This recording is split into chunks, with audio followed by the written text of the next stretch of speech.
Student, ये diploma semester exam 2018 applied math second का second part है स्टूडेंट। सेकंड पार्ट 1 में हमने क्वेश्चन नंबर 1 से लेकर 6 तक ऑलरेडी अपलोड कर चुके हैं, उसको देख लीजिए। अब हम क्वेश्चन नंबर 7 से स्टार्ट करते हैं। ये सारे 2 मार्क्स के क्वेश्चन हैं स्टूडेंट। क्वेश्चन नंबर 1 से लेकर 12 तक 2-2 मार्क्स के क्वेश्चन है, वेरी इंपॉर्टेंट है। Question number 7, write down order and degree of the differential equation d2y upon dx square plus y equal to 0 means दी गई अवकल समीकरण d2y upon dx square plus y is equal to 0 की क्रम तथा घात ज्ञात कीजिए। देखिए, ऑर्डर को हिंदी में कहते हैं स्टूडेंट क्रम, और डिग्री को कहते हैं स्टूडेंट हिंदी में घात, ठीक है। और क्रम भी नहीं बल्कि कोटि भी कहते हैं, कोटि, ऑर्डर को कोटि भी कहते हैं, ठीक है। तो अगर इस टाइप से कुछ क्वेश्चन आता है तो इस डिफरेंशियल इक्वेशन की ऑर्डर और कोटि बतानी है, तो स्टूडेंट इसकी ऑर्डर क्या होगा और कोटि क्या होगी। ऑर्डर मतलब कोटि, ठीक है, सॉरी, ऑर्डर या कोटि क्या होगी इसकी, और इसका डिग्री क्या होगा, डिग्री क्या होगी मतलब घात क्या होगी। अब बताइए स्टूडेंट, होता क्या है जब भी कोई डिफरेंशियल इक्वेशन क्या होती है, पिछले पार्ट में हमने बताया आपको, d2y upon dx square plus y equal. देखिए, अगर dy बटे dx है तो इसका मतलब होता है कि y का डिफरेंशिएशन x के सापेक्ष एक बार किया गया है, तो dy बटे dx आता है। अगर dy बटे dx का फिर से डिफरेंशिएट एक बार x के सापेक्ष कर दें तो ये बन जाता है d2y बटे dx स्क्वायर, ठीक है। इसको कहते हैं कि y का डिफरेंशिएशन x के सापेक्ष 2 बार किया गया है, 2 बार, ठीक है। जब 2 बार डिफरेंशिएट करते हैं तो 2 आता है, d2 और x की पावर 2 आता है, ठीक है। तो उसको कहते हैं सेकंड ऑर्डर वाली डिफरेंशियल इक्वेशन, मैक्सिमम ऑर्डर जो होता है। फिर अगर इसको एक बार फिर से x के सापेक्ष डिफरेंशिएट करते तो ये हो जाएगा d3y बटे dx क्यूब। अगर 3 आ गया तो इसका मतलब थर्ड ऑर्डर वाले डिफरेंशियल इक्वेशन, ठीक है। तो यहां पे ऑर्डर कितना है स्टूडेंट, मैक्सिमम ऑर्डर, कितनी बार ये डिफरेंशियल इक्वेशन डिफरेंशिएट हो रखी है, मैक्सिमम बार। तो ये दो हो रहा है ना, तो इसका मतलब ये हुआ कि ये डिफरेंशियल इक्वेशन 2 बार डिफरेंशिएट हो रखी है, तो इसका ऑर्डर 2 हो गया, ठीक है। इसका ऑर्डर क्या हो गया, 2 हो गया, ठीक। डिग्री क्या होती है, डिग्री होती है स्टूडेंट जो मैक्सिमम ऑर्डर होता है ना, ये मैक्सिमम ऑर्डर वाली डिफरेंशियल कोएफिशिएंट है, इसकी पावर क्या है, इसकी पावर कुछ नहीं तो मतलब 1 है। तो मैक्सिमम ऑर्डर वाले की जो होल पावर होती है वही आपकी डिग्री या घात होती है, तो यहाँ पे 1 है। बस कुछ नहीं करना है, वेरी इंपॉर्टेंट, ध्यान दीजिए। अच्छा चलो, अब हम आपको ये बताते हैं, दूसरा क्वेश्चन देते हैं कि भाई ये बताइए कि dy बटे dx का square plus x into d2y बटे dx square plus y is equal to 0, इसका ऑर्डर बताओ और इसका डिग्री बताओ। अब यहां पे dy बटे dx का होल स्क्वायर है स्टूडेंट, तो dy बटे dx का होल स्क्वायर का मतलब ये नहीं होता है कि ये 2 बार डिफरेंशिएट हो रखा है। होल स्क्वायर अलग चीज है, d2y बटे dx स्क्वायर अलग चीज है। अगर d2y बटे dx स्क्वायर है तो वो 2 बार डिफरेंशिएट हो रखा है, अगर सिंपल dy बटे dx है तो एक बार डिफरेंशिएट हो, तो ये एक बार डिफरेंशिएट हो रखा है, ठीक है। तो इसका ऑर्डर 1 हो गया, और ये d2y बटे dx स्क्वायर है तो इसका 2 बार डिफरेंशिएट हो रखा है। ये तो वेरिएबल है x और y, इसको नहीं देखेंगे, ठीक है। जो डिफरेंशियल कोएफिशिएंट है, अवकल गुणांक है, उनको देखेंगे केवल। तो ये dy बटे dx तो एक बार हो रखा है और d2y बटे dx स्क्वायर 2 बार हो रखा है, तो मैक्सिमम बार कौन सा हो रखा है, ये हो रखा है। कितनी बार हो रखा है, 2 बार हो रखा है, तो मैक्सिमम ऑर्डर क्या है, 2 है, तो ऑर्डर इसका 2 हो जाएगा, ठीक है स्टूडेंट। अब बताओ मुझे डिग्री क्या होगी इसकी डिग्री क्या होगी, तो मैक्सिमम ऑर्डर वाले की होल पावर जो होती है वही डिग्री होती है। तो यहाँ पे होल पावर क्या है, कुछ नहीं का मतलब 1 है, तो डिग्री 1 हो जाएगी। यही सेम इसका जो ऊपर वाले का है। अब अगर मैं इसमें थोड़ा सा चेंज लेके आऊं स्टूडेंट, कि ये इसको हम अगर मैं यहां पे पावर 3 कर दूं, ठीक है, पावर 3 कर दूं और यहां पे पावर 5 कर दूं, तो अब बताइए ऑर्डर क्या है। ऑर्डर तो भाई मैक्सिमम ऑर्डर 2 ही है तो 2 ही रहेगा, क्योंकि ये एक बार डिफरेंशिएट हो रखा है, ये 2 बार डिफरेंशिएट हो रखा है इस ब्रैकेट के अंदर का। तो मैक्सिमम बार कौन सा हो रखा है, ये हो रखा है 2 बार, तो ऑर्डर 2 हो गया। अब डिग्री बताइए, डिग्री क्या हो, 5 होगी डिग्री या 3 होगी। तो स्टूडेंट मैक्सिमम ऑर्डर की होल पावर, मैक्सिमम ऑर्डर किसका है, dy/dx का है कि d2/dt²। इसका ऑर्डर ज्यादा है ना, d2 ये 2 बार है, ये एक ही बार डिफरेंशिएट। तो मैक्सिमम ऑर्डर वाले की होल पावर को डिग्री कहते हैं। तो इसका होल पावर क्या है, 3 है ना, तो ये 3 हो गया, डिग्री 3 हो गई। ठीक है, तो यहां से आप समझ गए होंगे स्टूडेंट कि डिग्री और ऑर्डर कैसे निकाली जाती है। वेरी इंपॉर्टेंट है ये क्वेश्चन, हर बार लगभग हर बार 2 मार्क्स का पूछा जाता है। और इसको अच्छे से प्रैक्टिस, 2-4 क्वेश्चन और प्रैक्टिस कर लीजिए साथ में अपनी बुक से, तो ये आपका कंफर्म हो जाएगा। स्टूडेंट क्वेश्चन नंबर 8 देखिए, Simpson's rule is used for calculating dash dash dash. ये खाली स्थान पे भरना है, मतलब हिंदी में लिखिए स्टूडेंट, सिम्पसन नियम का उपयोग डैश डैश डैश गणना में किया जाता है। तो सिम्पसन नियम का उपयोग किसकी गणना में किया जाता है, ये हमें यहाँ भरना है। सिम्पसन नियम का उपयोग किस चीज के लिए किया जाता है, सिम्पसन 1/3 रूल। देखिए स्टूडेंट, हमने आपको सिम्पसन 1/3 रूल का डिटेल लेक्चर अपलोड करा हुआ, उसको जरूर देख लीजिए। इसके आगे लिंक भी हम दे देंगे। देखो ऐसा होता क्या है कि हमने आपको क्वेश्चन कराया हुआ जो कि 10 मार्क्स का आता है, इस बार 25 मार्क्स का आएगा। उसमें क्या है कि जैसे मान लीजिए आपको बोला जाता है कि इंटीग्रेशन 0 to 4 1/x dx का मान ज्ञात कीजिए, इसकी वैल्यू ज्ञात कीजिए सिम्पसन रूल से। तो होता क्या है, इसका मतलब ये होता है कि जैसी एक्स एक्सिस है वाई एक्सिस है, ये यहाँ पे 0 है और ये यहाँ पे 4 है। ठीक है, ये 0 है, ये 4 है। तो कुछ आकृतियां इस टाइप से होती हैं। तो फिर क्या होता है कि O, A, B और C, ये यहाँ से यहाँ, फिर ये ऐसे जिगजॉग करके आता है, फिर यहाँ से। तो इसके बीच का जो एरिया होता है, इसको फाइंड कर, इसकी वैल्यू जो होती है वो इसके एरिया के बराबर होती है। कहने का मतलब ये है कि कोई भी एरिया, अनियमित आकृति वाला एरिया, अगर सिंपल लंबाई गुणा चौड़ाई दे रखा है तो आयत का क्षेत्रफल लगा दो, रेक्टेंगुलर का एरिया लगा दो, स्क्वायर का एरिया लगा दो, फॉर्मूला लगा दो, उससे निकल जाता है। लेकिन जो जिगजॉग है, मतलब अनियमित आकृति है, उसका एरिया फाइंड करना है। जैसे मान लीजिए किसी जिगजॉग खेत खलियान होते हैं गांव में, तो उनका क्षेत्रफल निकालना है, तो उसके लिए सिम्पसन रूल का यूज किया जाता है। ठीक है, इस चीज का आप ध्यान रखेंगे। तो कहने का मतलब ये है कि अनियमित आकृति, यहां पे आप खाली स्थान में क्या लिखेंगे, अनियमित आकृति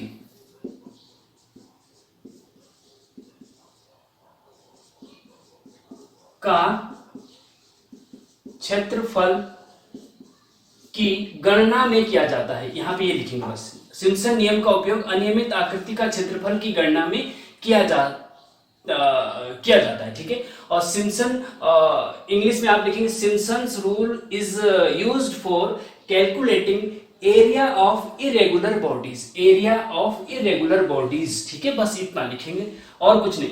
या फिर साथ में ये भी लिख सकते हैं कि सिम्पसन नियम का उपयोग इंटीग्रेशन, समाकलन ज्ञात करने के लिए ज्ञात किया जाता है। लेकिन समाकलन ज्ञात करना एक छोटी चीज हो गई, मेन चीज यही है कि अनियमित आकृतियों का, जैसे अनियमित आकृति है ना, उसका क्षेत्रफल ज्ञात करने के लिए, इरेगुलर बॉडीज का एरिया फाइंड करने के लिए सिम्पसन रूल का यूज किया जाता है। वेरी इंपॉर्टेंट है स्टूडेंट, ध्यान दीजिए।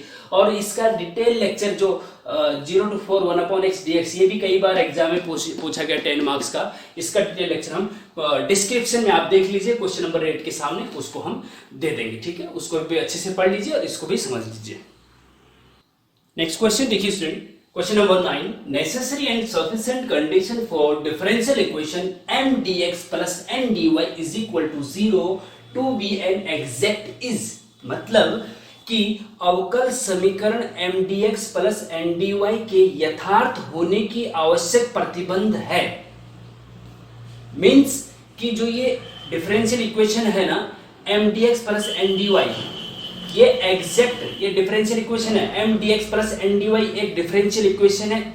ये differential equation, exact differential equation कब होती है, उसकी एक कंडीशन होती है। मतलब कहने का ये है कि डिफरेंशियल इक्वेशन 4-5 टाइप की होती है। जैसे वेरिएबल सेपरेशन वाली डिफरेंशियल इक्वेशन होती है, होमोजेनियस डिफरेंशियल इक्वेशन होती है, लीनियर डिफरेंशियल, रैखिक अवकल समीकरण, linear differential equation, homogeneous differential equation, समघातीय अवकल समीकरण, ऐसे ही एक एग्जैक्ट डिफरेंशियल इक्वेशन भी होती है जिसको हिंदी में यथार्थ अवकल समीकरण कहते हैं। तो उसकी एक कंडीशन होती है स्टूडेंट, वो कंडीशन क्या होती है इसका डिटेल लेक्चर का आप अगर आपको जानना है, हमें होमोजीनियस हो, लीनियर हो या वेरिएबल सेपरेशन हो या एग्जैक्ट डिफरेंशियल इक्वेशन हो, इस पर डिटेल लेक्चर हमने बहुत अच्छे से बताए हुए हैं, उनको आप जरूर देख लीजिए। विशेषकर इसका देख लीजिए, जैसे क्वेश्चन नंबर 9 के आगे हम एग्जैक्ट डिफरेंशियल इक्वेशन का लेक्चर दे देंगे, उसको जरूर देख लेना, उससे आपको और ज्यादा क्लियरिटी आएगी। यहाँ पे देखिए कि M D X plus N D Y is equal to 0 एक एग्जैक्ट डिफरेंशियल इक्वेशन कब होती है, उसके लिए एक कंडीशन होती है स्टूडेंट। कब होती है एक कंडीशन, इसके नेसेसरी एंड सफिशिएंट कंडीशन है। वो क्या कंडीशन है देखिए, जैसे कि आपके पास ये दे रखा है M D X plus N D Y equal to 0, इसके लिए ये डिफरेंशियल इक्वेशन है। ये एग्जैक्ट डिफरेंशियल इक्वेशन कब होती है, जब del M upon del Y is equal to होता है del N upon del X. बस ये है इसकी नेसेसरी एंड सफिशिएंट कंडीशन। देखिए एक होता है D M upon D X, ये दोनों एक ही चीज है, लगभग थोड़ा सा चेंज है। ये पार्शियल डिफरेंशिएशन है, ये डिफरेंशिएशन है, ठीक है। इसमें अंतर ये है, डेल का मतलब होता है partial differentiation. Del M upon del Y is equal to del N upon del X, इसके लिए नेसेसरी एंड सफिशिएंट कंडीशन है, तभी ये एग्जैक्ट डिफरेंशियल इक्वेशन कहलाएगी जब ये condition this equal to this होगा। अब ये कैसे याद रखना है, याद रखने का तरीका देखिए स्टूडेंट, m पहले है n बाद में है, तो यहाँ पे भी m पहले n बाद में है, ठीक है। यहाँ m के साथ dx है तो यहाँ उल्टा हो जाएगा, m के नीचे dy आएगा, ये y m के साथ आ जाता है और dx n के साथ चला जाता है बटे में, ठीक है। इस चीज का ऐसे याद रखेंगे इसको, ये जो dy है ना, ये डेल y होके m के नीचे आ जाता है और dx n के नीचे चला जाता है, बीच में बराबर का चिन्ह, ऐसे याद रखेंगे। मतलब ये जो है एग्जैक्ट डिफरेंशियल इक्वेशन तब होगी जब del M upon del Y बराबर होगा del N upon del X के, ये दोनों बराबर आने चाहिए। इसको निकाला जाता है, इसको भी निकाला जाता है, दोनों बराबर अगर आ जाते हैं तो हम बोल देते हैं कि ये एग्जैक्ट डिफरेंशियल इक्वेशन है। और जब एग्जैक्ट डिफरेंशियल इक्वेशन है तो उसको कैसे सॉल्व किया जाता है उसका डिटेल लेक्चर डिस्क्रिप्शन में देख लीजिए, क्वेश्चन नंबर 9 के आगे, ठीक है। इसको भी बहुत अच्छे से कर लीजिए। तो next question number 10, write down formula for coefficient of rank correlation. देखिए स्टूडेंट, रैंक कोरिलेशन कोटि सहसंबंध, इसको हिंदी में कोटि सहसंबंध बोलते हैं। हिंदी में लिखा हुआ कोटि सहसंबंध गुणांक का सूत्र लिखिए, ठीक है। अब देखिए स्टूडेंट होता क्या है, इसका फॉर्मूला तो चलो हम लिख देंगे, लेकिन ये rank correlation very very important topic है। इसका जो है ये इसी क्वेश्चन पेपर में क्वेश्चन नंबर 26 जो है आपका 10 मार्क्स का रखा है, क्वेश्चन नंबर 26, ठीक है। इसमें लिखा हुआ कि निम्न सारणी 10 विद्यार्थियों की रैंक उनके विज्ञान के प्रैक्टिकल और थ्योरी के अंकों के आधार पर दर्शाई गई है। कोएफिशिएंट ऑफ रैंक कोरिलेशन ज्ञात कीजिए, मतलब कोटि सहसंबंध गुणांक ज्ञात कीजिए। 10 मार्क्स का स्टूडेंट वेरी इंपॉर्टेंट है।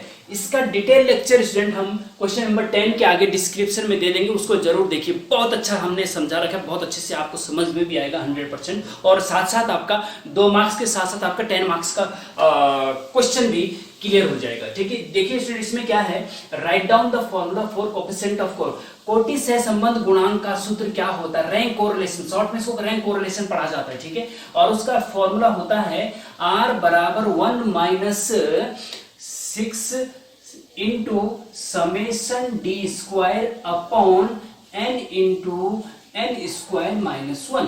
बस ये याद रखना है आपको।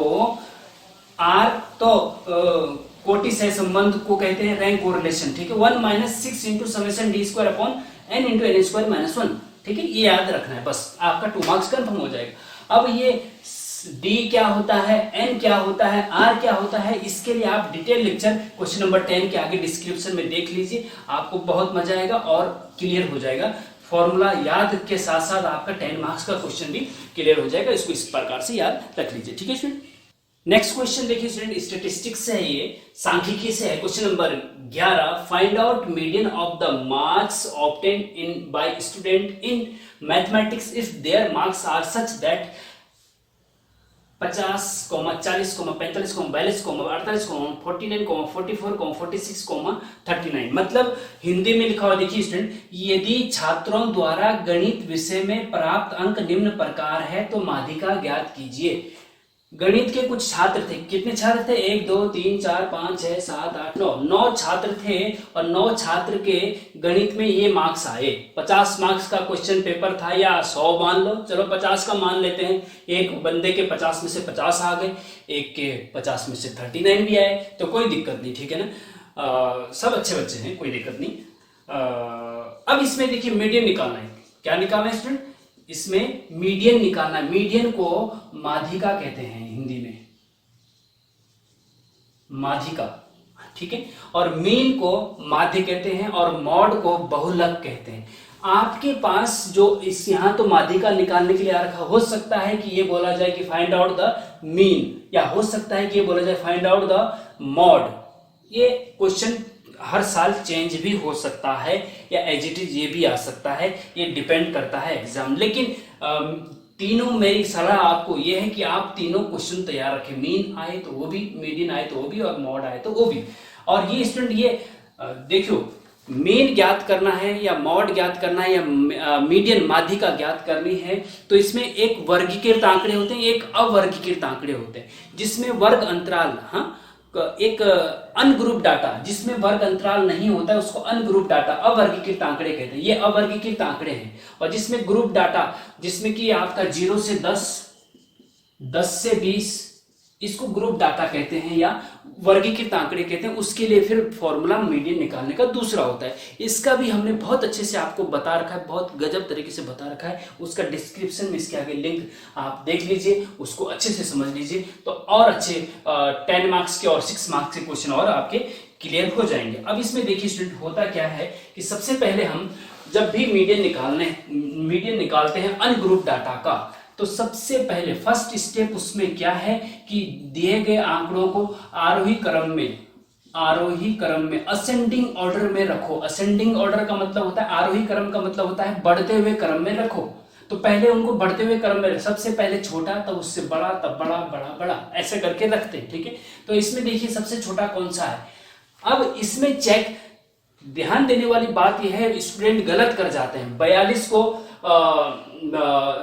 यहां पे लिख दिया और 40 यहां पे लिख दिया, जबकि 42 के बाद तो 43, 44 को जो आगे वाला नंबर वो आना चाहिए। गलती कर जाते हैं, मतलब लिखने में भूल जाते हैं कि ये भी लिखना था। तो ये बहुत इंपॉर्टेंट है। आरोही क्रम में जब आप लिखते हैं तो सबसे ध्यान रखने वाली बात है कैसे लिखा जाता है, ये हम बता रहे हैं, ठीक है। अब देखो कैसे लिखेंगे। ये 4 से शुरू हो रहे हैं ना, ये 4.5 से शुरू हो रहा है, ये 5 से शुरू हो रहा है, ये 3 से शुरू हो रहा है। तो जो एक 3 से हो रहा है शुरू, और एक 5 से शुरू हो रहा है, और 4.5 से शुरू हो रहा है। तो जो 3 से शुरू हो रहा है सबसे छोटा होगा ना, तो 3 से शुरू हो रहा है, तो इसका मतलब 39 आपका सबसे छोटा होगा, कॉमा जिसको आपने लिख दिया यहाँ पे, उस पे गोला मार दो, ठीक है, या फिर कट मार दो, कोई दिक्कत नहीं, कट मत मारो, गोला मारो, ठीक है। उसके बाद अब 4 से शुरू होने वाले 50, 5 से शुरू होना सबसे लास्ट में आएगा ना, क्योंकि 4 वाले पहले हैं। अब 4 में ये देखना है कि सबसे पहले छोटा कौन सा है। अब देखो 40, 45, 42, 48 ये करके 40 दिख रहा है सबसे छोटा, तो 40 लिखो। फिर उससे बड़ा, चलो उससे बड़ा 40 पे गोला कर दो। उसके बाद देखिए 42 है जी, तो 42 लिख दिया। फिर उसके बाद 42, 43 है क्या? नहीं, ये 44 है क्या? हाँ 44 है, तो ये 44 लिख दिया जी। फिर 45 है क्या? हाँ 45 लिख दिया जी। फिर 46 है क्या? हाँ 46 है जी, 46 लिख दिया जी। फिर उसके बाद 47 है क्या? नहीं है। 48 है क्या? हाँ 48 है जी। 48 के बाद 49 है क्या? हाँ 49 है जी। 49 के बाद 50 आता है, 50 है जी, तो इस पे भी गोला कर दीजिए। 50 आ गया तो सारे के सारे हो गए ना, देखो सब पे गोला लग गया। और काउंट भी कर लो, जितनी ये है ना, 1 2 3 4 5 9 है, 1 2 3 4 5 6 7 8 9, 9 स्टूडेंट के मार्क्स आ गए। सबसे कम इस स्टूडेंट के हैं, सबसे ज्यादा इस स्टूडेंट की, कोई दिक्कत नहीं। अब सेकेंड स्टेप में क्या करते हैं, देखो हम माध्यिका निकालने का प्रोसेस बता रहे हैं, और वो भी अनग्रुप डाटा का। ग्रुप डाटा का तो दूसरा तरीका, उसके डिस्क्रिप्शन में जाके लिंक देख लीजिए डिटेल लेक्चर के लिए। सबसे पहले आरोही क्रम में लिखेंगे, उसके बाद सबसे बीच वाला देखते हैं। देखो ये 1 वाला है, ये 2 है, ये तीसरा नंबर, ये चौथा नंबर, ये 5वां नंबर, ये छठा नंबर, ये 7वां नंबर, ये 8वां नंबर और ये 9वां नंबर। अब इसमें बीच वाला नंबर कौन सा है सबसे, देखो यहाँ इसको काटो, इसको काटो, फिर इधर से काटो, इधर से काटो, इधर से काटो, इधर से काटो, इधर से काटो, इधर से काटो, बीच वाला नंबर ये हो गया ना, बीच वाला नंबर ये हो गया ना, पांचवा नंबर, ठीक हो, 4 इधर है 4 उधर है, तो ठीक बीच में है, इसके सामने कौन सा नंबर है 45, तो इसलिए मीडियन या माध्य का बराबर क्या होगा 45 होगा आंसर। तो सबसे पहले आरवे क्रम में लिखो, उसके बाद ये देखो कि बीच वाला नंबर कौन सा है, 45 बीच में है, 4 इससे पहले और 4 इससे बाद में है, तो 45 आपका आंसर आ जाएगा। डिटेल लेक्चर आप इसका देखेंगे तो और मजा आएगा स्टूडेंट, ठीक है। दूसरा क्या है कि एक होता है मीन निकालना है। अगर मीन निकालने के लिए क्या करते हैं, अगर मान लीजिए इसका मीन निकालने आ गया तो सबसे पहले हम क्या करेंगे, सबको जोड़ देंगे, समेशन एक्स का मतलब ये 9 के 9 स्टूडेंट के जो मार्क्स हैं उन सबको जोड़ दो, मान लीजिए सबका जोड़ यहाँ पे आ गया, अब बटे जितने स्टूडेंट हैं 9 स्टूडेंट बटे 9 कर दो, तो मीन ऐसे निकालेंगे। और मॉड निकालना है स्टूडेंट, मॉड मतलब बहुलक। बहुलक क्या होता है, दिए गए आंकड़ों में जो सबसे ज्यादा बार रिपीट हो रहा है आंकड़ा वो बहुलक है। यहाँ पे रिपीट कोई नहीं हो रहा है, मान लीजिए यहाँ पे 42 की जगह पे 49 होता तो हम बोलते हैं कि बहुलक क्या है 49 है जी, क्या है 49 है, क्योंकि 49 2 बार आ रहा है, सबसे ज्यादा बार 49 रिपीट हो रहा है, तो जो सबसे अधिक बार रिपीट होता है उसको बहुलक कहते हैं, तो मॉड बराबर 49 हो जाएगा, ठीक है स्टूडेंट। इस प्रकार से आप इसको समझेंगे। डिटेल लेक्चर में जरूर मैं आपको रिकमेंड करूंगा कि आप डिटेल लेक्चर जरूर देखें, आपको बहुत मजा आएगा और क्वेश्चन भी आपके 10 मार्क्स के 6 मार्क्स से क्लियर होंगे। नेक्स्ट क्वेश्चन नंबर 12 देखिए स्टूडेंट, ये 2 मार्क्स का लास्ट अंतिम क्वेश्चन है, ठीक है। 1 से लेकर 12 तक 2 मार्क्स के आते हैं, फिर हम सेक्शन सी शुरू करेंगे जो कि 6 मार्क्स का है, इस बार 10 मार्क्स का होगा।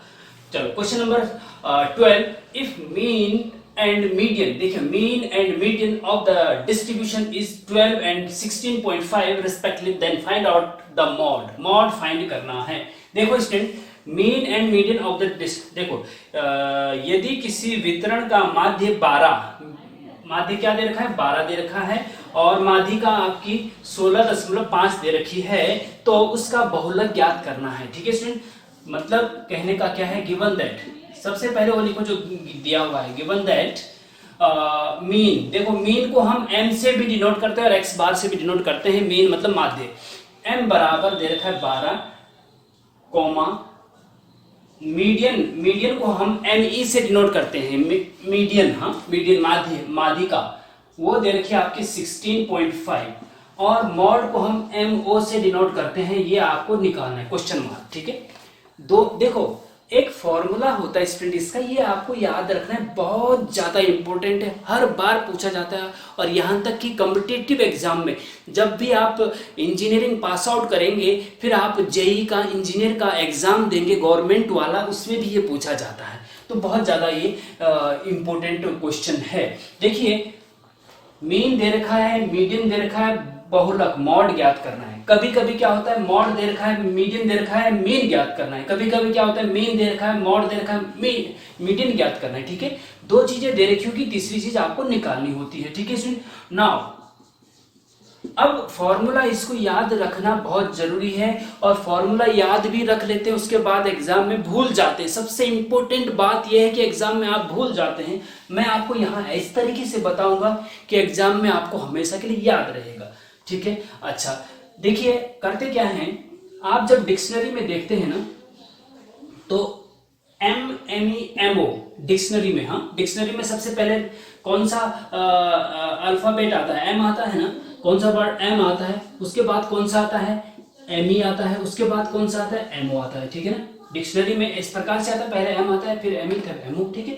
तो हम इसको ऐसे में उल्टे में लिखेंगे, पहले MO लिखेंगे, फिर थोड़ा थोड़ा बीच में गैप छोड़ के, ठीक है, फिर ME लिखेंगे और फिर M लिखेंगे, ठीक है।